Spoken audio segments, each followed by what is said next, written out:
a rape on campus every 5 seconds, and there's rape everywhere. So these girls now are very hypersensitive. Well, yeah, I would be if I was in their position. And now they're hearing that Bill is a rapist. Oh, this is going to be devastating. It's going, and the mindset of these women are saying. I even have a close relative that said and she's one of these girls about that age. And she said that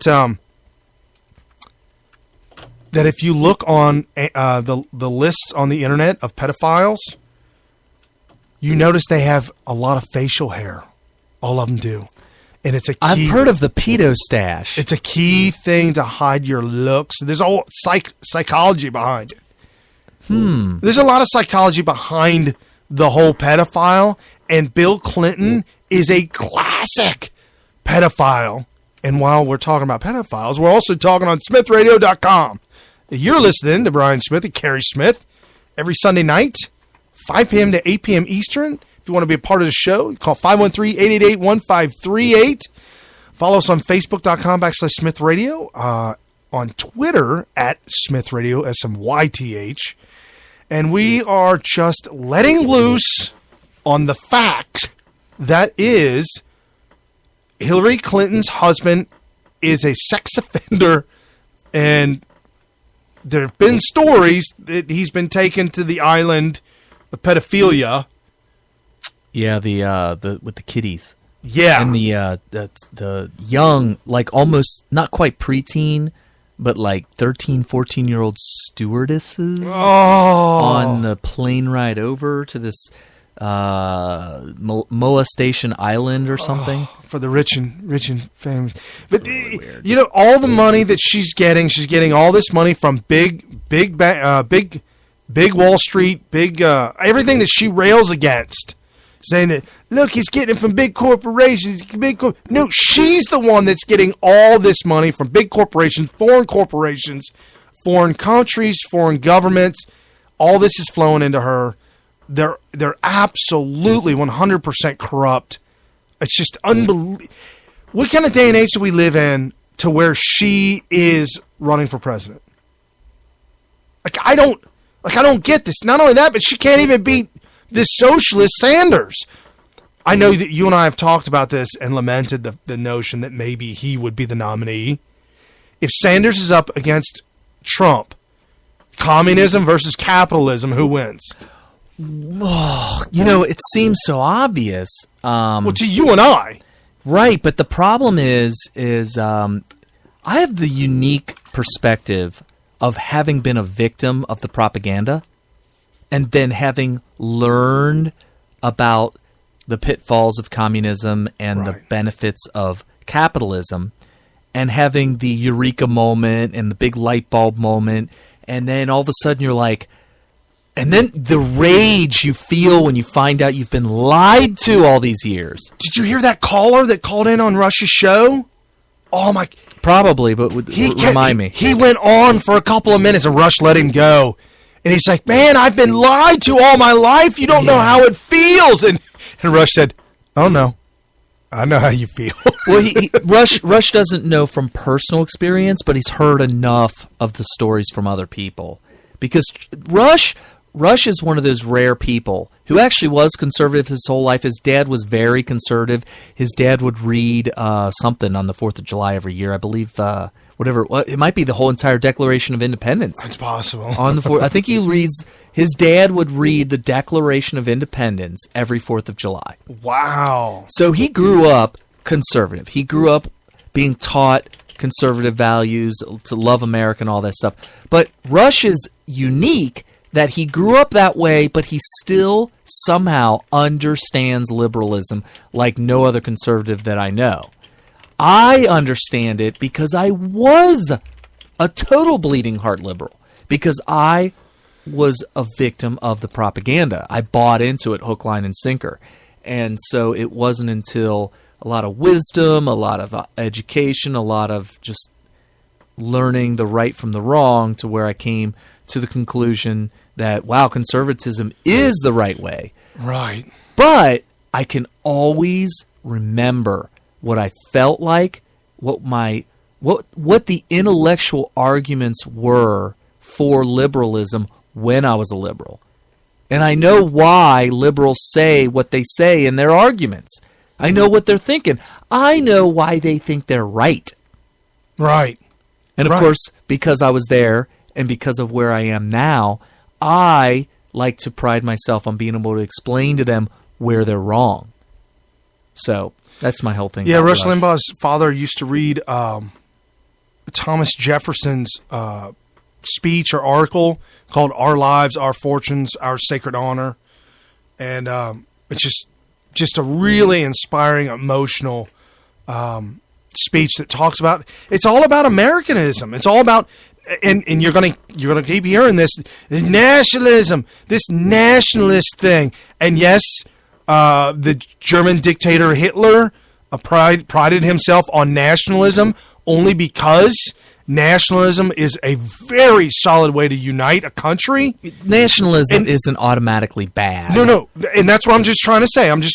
They're going to try and tell you, a nationalist, oh, you're like a Hitler. It's the new Hitler coming. If you listen to Glenn Beck, he's all in on that narrative.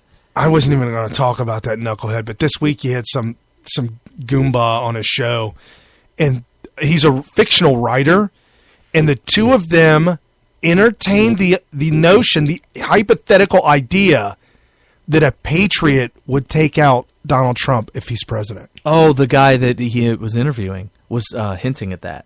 Right. And I thought it was I don't know his name. I don't even care what his name is. All right, so here's my thing about that. I was listening to that live, okay? When I heard it live, it never occurred to me that he very subtly hinted at the possibility of assassination. Okay, all right. I didn't pick up on that. It was somebody had to read really deep between the lines to come to that conclusion. So you're telling me the media is all out for Beck to finish him off? Did I say that? No, I'm just people coming out and they're the guy said this is exactly, well, I'm not going to say exactly what he said because I don't have it in front of me, but he said when Trump is going to ignore the Constitution and abuse his power, what is it that we can possibly do to stop him? And I totally took that as a rhetorical question, as meaning there is nothing we can do. I didn't take it as, well, that means it's time to get out the old rifle. And you know what's frustrating to me? I did read some of that, and they were talking about, say the Congress doesn't keep him in check, and the Senate doesn't keep him in check. I mean, where's he going to go with it? And I'm like, hold on, whoa. What's been going on the last 7 years?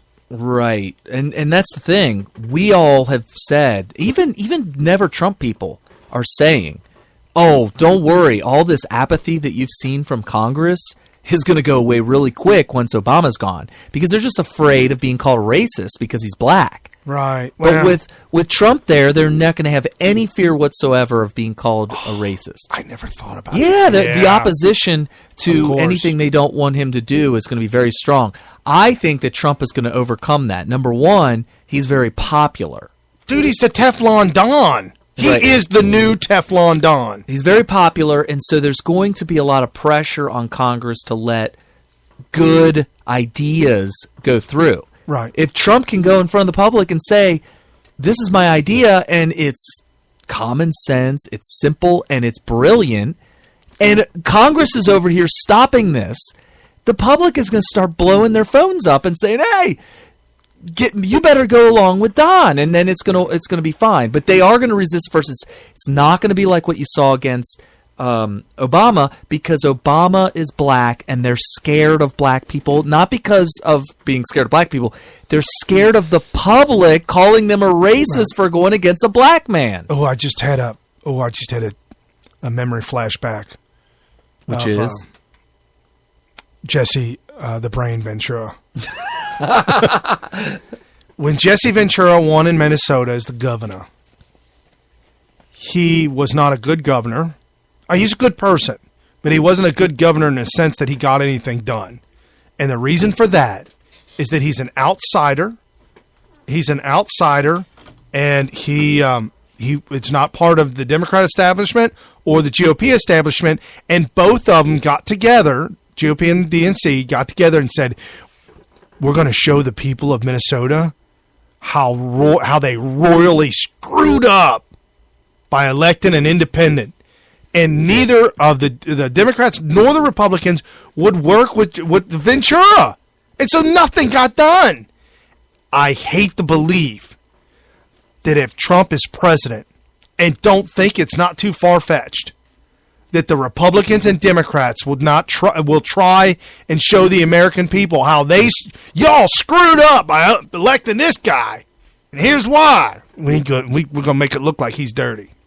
And we ain't going to work with him. Yeah, but Trump is not afraid to go directly to the people. True, and he has a very good way.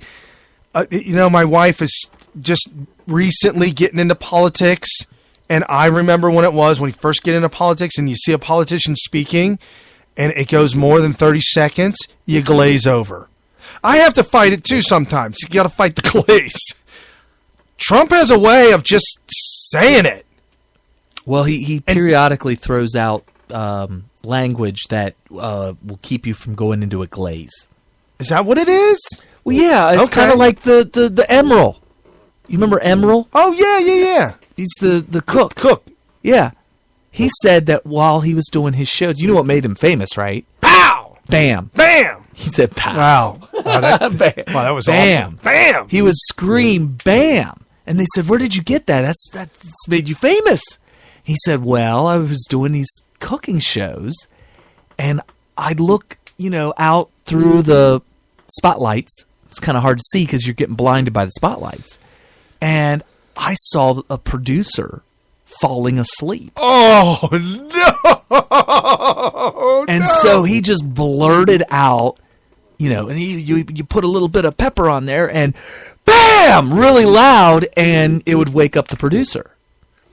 Wow. And so he started doing that more and more, and all of a sudden it became his catch thing to say bam. Yeah, really his little stick. Right. That may be what you're seeing here with Donald Trump. It's his version of bam! Wow. Okay. All right, real quick, let's wrap up this Hillary thing real fast. This is the last thing I got on her. I was going to say, Hillary's like the number one in the stack. We're not even on... Well, no, I'm done with her. So CNN's Brooke Baldwin. I hate talking about her. CNN's Brooke Baldwin. She had communist Van Jones. Isn't that his first name? Communist, yes. Communist Van Jones on. And Kellyanne Conway, who's a Trump supporter. So she had the two of them on that were going back and forth. And Brooke Baldwin felt that she had to step in because this ain't going the right way. Okay. And on these continuous attacks from the Trump team, Kellyanne, to you, when you look back in the 90s, after things happened, Bill Clinton's popularity went up, and really more importantly, as this is now about Hillary Clinton, people rallied around her. They were sympathetic to her. Might this repeated attack, backfire on the Trump camp? Interesting. At some point, what is Trump doing talking about anybody's sex life? Okay, hold on. She asked Kellyanne, but that's not Kellyanne. I was going to say, Kellyanne sounds a little bit different. She's masculine. Yes. This is Van Jones, and he's railing. What's his campaign slogan when it comes to family values? I like my third wife so much I don't have to cheat on this one. But here's the deal.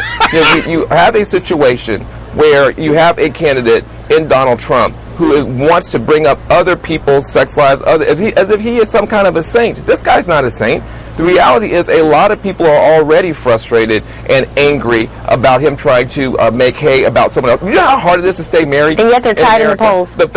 hold on a second. Do you know how hard it is to stay married in America? A lot of people are proud of America the Clintons for having being able to stick it out. Donald Trump wasn't able to stick it out. So if you guys want to do this type of stuff, it's going to be a long 6 months. No, but Van, let's be fair here. There's a big difference between having an affair with a White House intern who's a teenager and then marrying 3 women. I mean, you're not being fair here. He paid Paula Jones $850,000 the last time I didn't sexually harass someone. Okay. I didn't pay him $850,000. We're not airing all this deadline.